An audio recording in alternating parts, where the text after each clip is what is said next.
Hi, I'm Debbie and you're watching Red Carpet TV. We're here for our very first live show at Pilkingtons in the Auckland CBD. I've had the amazing opportunity to meet some very interesting people on the red carpet, and I've got them down here today in front of a live audience to introduce them to you and get to know them a little more. Now, the very first person we've got to speak to today is Samala Robinson. Samala Robinson has her own cosmetic range and her makeup academy.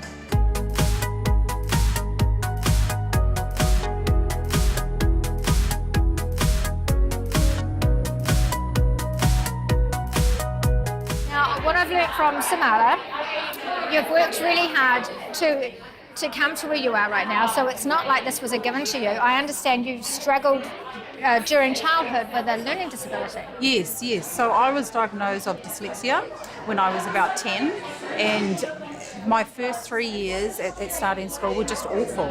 Very, very, very difficult. I remember going to school inside feeling really, really stressed and everyone trying to work out what was wrong with me. And inside I'm thinking there's nothing wrong with me. I just learned differently. Were you artistic in school, like being that you're a cosmetic makeup artist? Was that an outlet for you? Was that a way of learning and coping with school?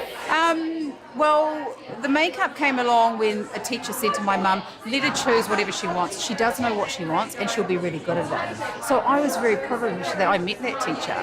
And so from there I found makeup and I was so lucky. I did really, really well at it. And then I got offered a job at TV3. Wow. Which was quite exciting. So I gave it 6 months and I was there 10 years.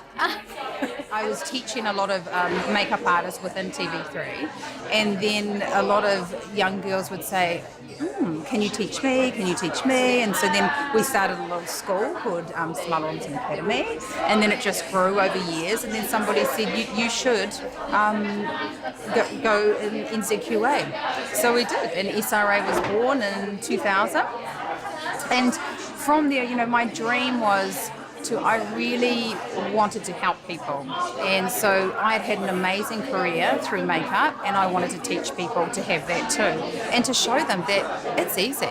This is easy. This is an amazing career. You get to meet amazing people, and it's okay if you're dyslexic, because dyslexic people are very intelligent, very, very intelligent, and they live with their intuition.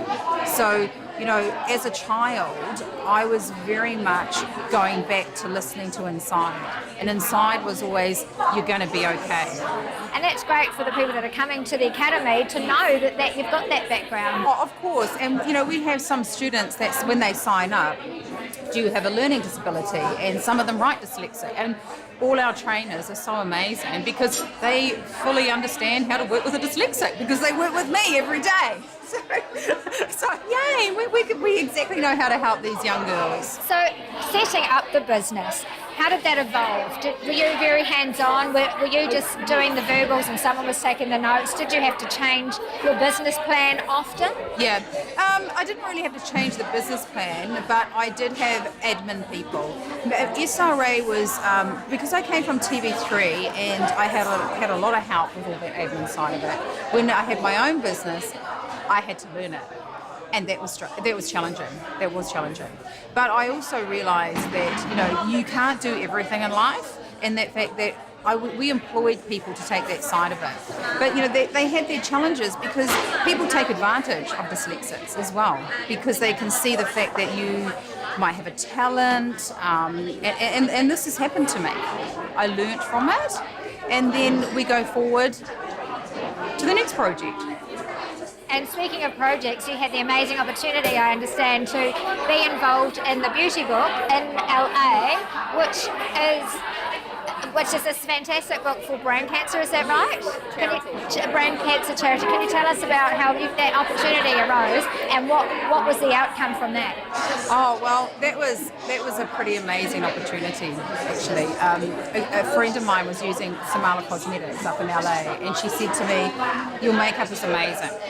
A lot of her clients were A-listers, and she'd been using our lipsticks and our blushes because they're our key products.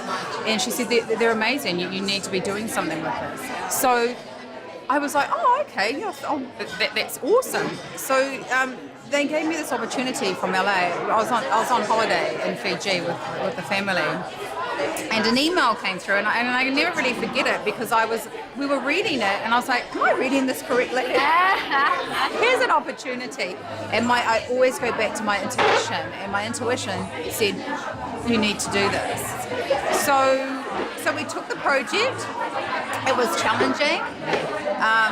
A beautiful book. The photographer did an incredible job. Fantastic. So where can we see the beauty book? The book it's online at Whitcoulls, and so yes, you can just go online and purchase it. You can see the book. It's on our Instagram, and it's also on Samala Cosmetics website. So if you go there, you can have a look. Fantastic. So ladies and gentlemen, today my cosmetics on my face is by Samala Professional. We have the artistic team here today looking after our models, looking after our special guests, and thank you so much, Samala, for coming along today, and I look forward to seeing you tonight on the red carpet at Miss Universe. I believe you're a judge there this evening. Yes, and that has been so exciting. I'm very impressed. Well, I'm going to ask you more about that when we see you tonight. Thank you, and enjoy your lunch.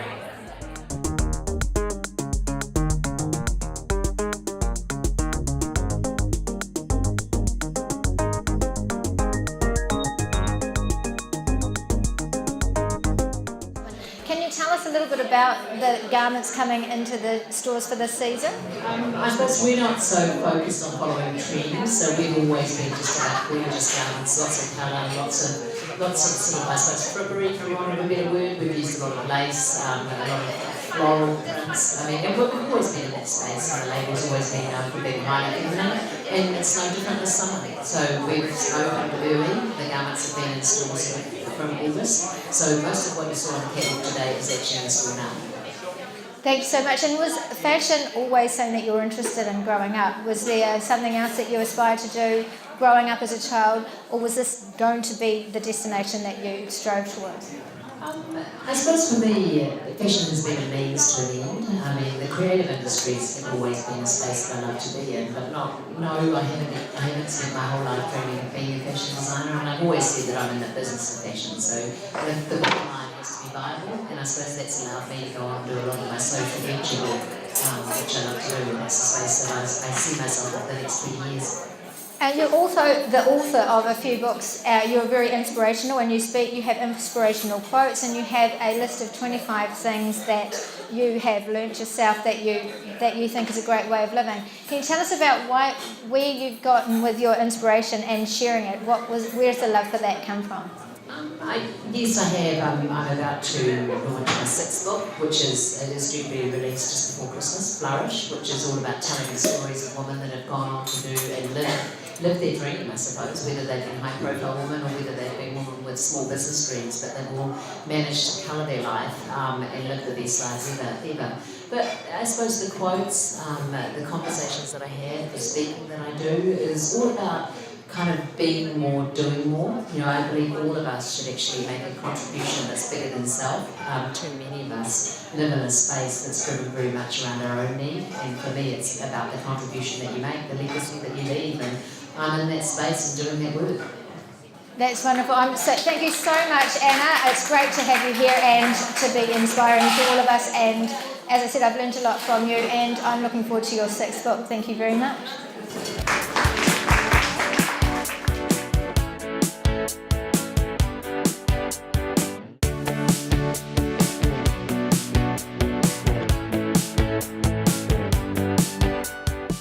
Welcome, Melanie, to Pilkingtons, 41 Shortland Street in the Auckland CBD. Thank you for joining me. Pleasure.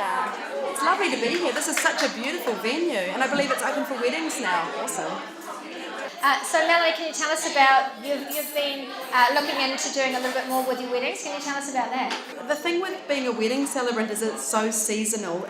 So many people get married, but they all get married in the summer. So this is kind of our downtime, and I think I've got something like 40 weddings booked for the summer coming, and so it gets to the point where weddings just consume every weekend. Of course, it's a beautiful day, and it's such an amazing day of people's lives to be part of. But then to supplement the income, I do the kind of polar opposite, and I do funerals as well. And I guess, ironically, although truthfully, more people die in the winter with older people, and so it's kind of my downtime is filled up with funerals. But I think people often ask me, do you like weddings or funerals better? and they're so different, but you're allowed into people's most vulnerable and intimate moments when they're dealing with having just lost a loved one. I think that funerals, for me, being a part of that, and if I can make what is potentially an unbearable day bearable for people, funerals are most certainly something that give me a lot of personal satisfaction. Yeah. And I totally get that. Being involved in a moment like that, and I actually understand. A lot of people can't get up and speak at an event like that, and I feel that myself. I get that's a bit of a gift, because you actually feel at a funeral that you're actually holding the hands of all of those who have lost someone. You're holding their hands with your eyes, and you're saying, it's okay. We get the story of your loved one. We're here to celebrate the day, and I'm thankful also that you and I are able to do that. Melanie, I also believe that you're involved with Writing for the Disabled. Can you tell us about your involvement and how this came about? So I'm the National Ambassador for New Zealand Riding for the Disabled, and if you don't know what Riding for the Disabled is, we provide therapeutic riding, horse riding for people with disabilities. I've been the ambassador for some 7 years, and I have been a volunteer at North Shore Branch in Silverdale or Stillwater for 8 years. 55 branches around the country providing therapeutic riding for people with disabilities. Just an amazing cause, and I think there's not a single day that I leave the barn having not been touched or moved in some way by the courage and the perseverance and the amazing ability of these people that we put into a box as labelled disability, And so in your professional life, you're back on camera once again, doing what you love doing also, and that's presenting to camera. So I believe you're working with brand developers. Can you tell us a little bit about that also? The funny thing is that 8 years, every single morning on TV in New Zealand, people still don't know who I am. I love that. They're like, you're so familiar. Don't I know you from somewhere? And then, so now after the demise of Good Morning, I've picked up work in Australia. So I'm Suzanne Paul's understudy. So I'm working with the same company that Suzanne works for, and we're filming for Channel 7, 9 and 10 in Australia. So I'm doing lots of double banger flights to Australia, filming and back the next day. So it's been a really incredible opening for me, alongside of corporate MCing and little bits and pieces like corporate videos and stuff that come up as well. So yeah, a little bit, I kind of fly under the radar. I quite like it like that. So here we have it. If you're looking to get married, or if someone has just unfortunately passed away, or if you're looking for an MC for your next event, Mel is definitely available to get hold of. And thank you very much, Melanie, for coming in and talking to us today. It's been fun. Thank you. It's been a lot of fun.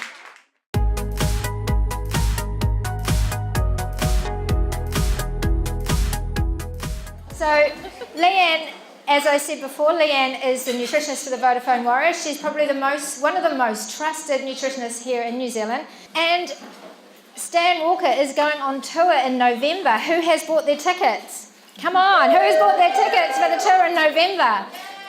You can get your tickets at stanwalker.com.au if you haven't got them already. Stan's going to be touring 10 different locations here in New Zealand.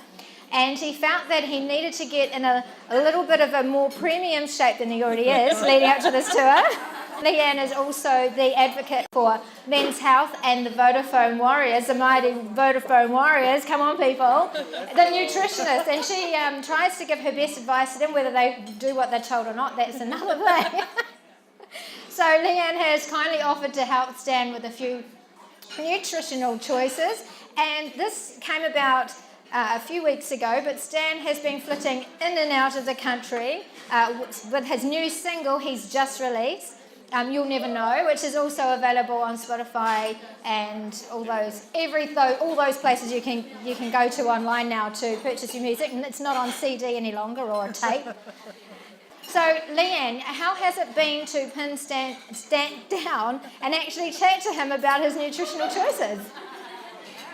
I'd have to say, out of being honest, Stan, because we're nothing but honest, out of all the people I've worked with over the last 12 years, he is the ultimate nightmare in trying to get hold of or pin down. Seriously, the biggest conversation I've had with him was 10 o'clock at night on text, going, what are you eating? What are you doing? He's going, oh, I thought potato chips was okay, or hot chips was okay. So no, it's been a real challenge, but I think that Stan doing this is really great because there are so many of us that travel, we're out and about, we're busy, we're constrained, and we think that making good choices is challenging and that we don't have the time to prioritise our own health. And Stan, we were just talking about it, the changes in him already are incredible. I've only seen him once face to face and maybe a couple of times texting, and his changes, I mean, Stan will say for himself kind of what he's been feeling. And only the good bits, please, Stan. But it's been remarkable, and I think it's really incredible that he's doing this while preparing for a tour.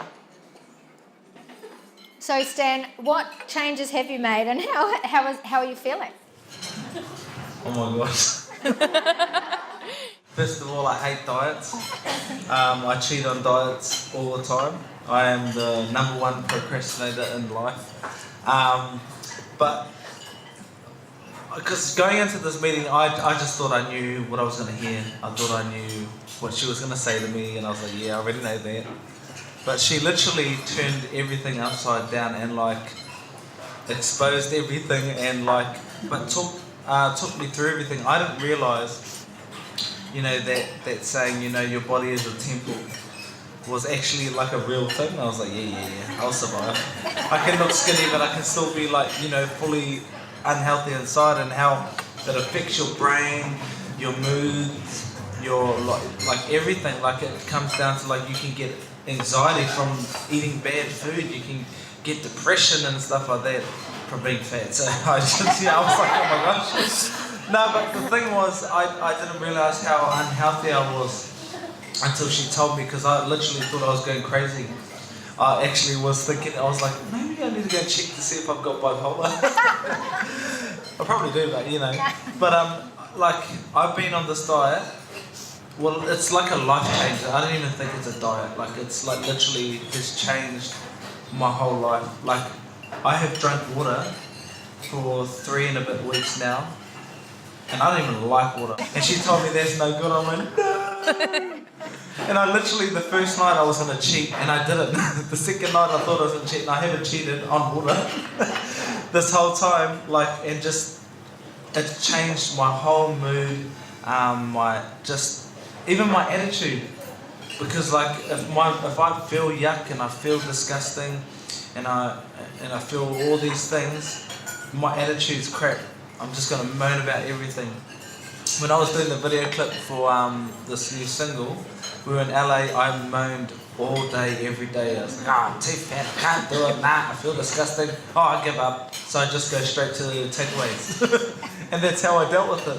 But now, I literally am cooking my food. I'm so lazy too. There's another thing, this is like, like I just think, oh, you just can buy everything. But I'm like, far out, I actually have to make an effort. And I've cooked everything. And I don't cook, like, at all.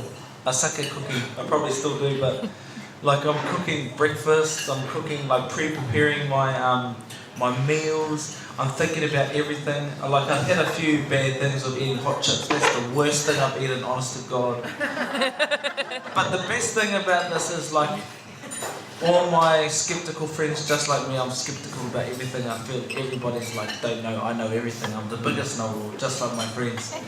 And they all got problems with their health too. And I'm like, you need to get on this. And they're all like literally starting this because they can see the actual results rather than me just talking crap like I do most of the time. So it's, yeah. Thank you, Leanne. You've actually like literally changed my life.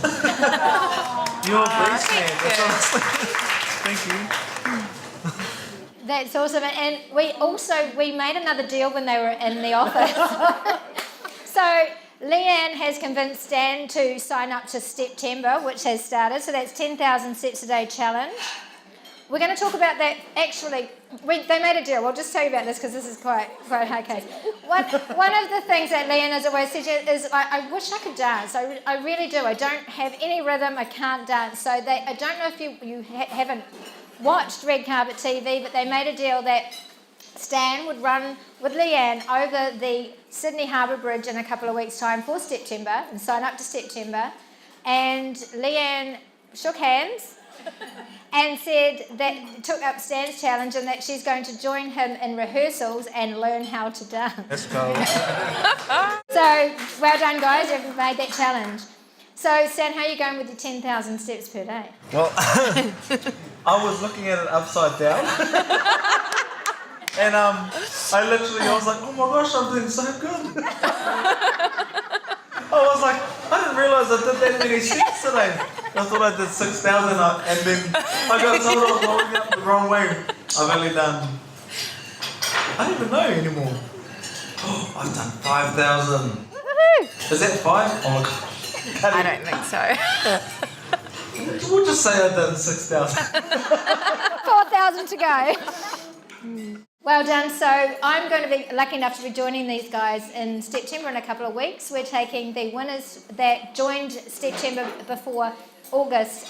We're taking them to Sydney. We're running over the Sydney Harbour Bridge. Are we running or? No, we're walking. We're walking. Good for her. We're walking. So, as you know, Stan has got a new single out. He's going on tour. So, if by the end of the day, if someone can show me on their phone that they have sponsored either Stan or Leanne in september.org.nz, the first one to show me that by the end of the day, or actually the one who has sponsored them the most, I'll give them a ticket to Stan Walker's concert here in Auckland. And they can join my dance class. And they can join Leanne's dance class.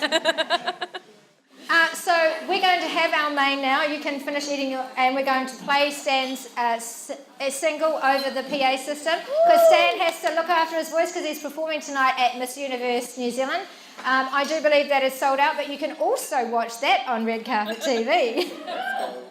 So while Stan's music is playing loud, you're welcome to join him outside or inside here for a photo if you would like. And inside your goodie bag is a little memorabilia postcard that has his photo on and his concert details. So pull that out and he'll sign that for you also. So thank you very much, and thank you Leanne, and thank you Stan for joining me. Thank you. Thank you.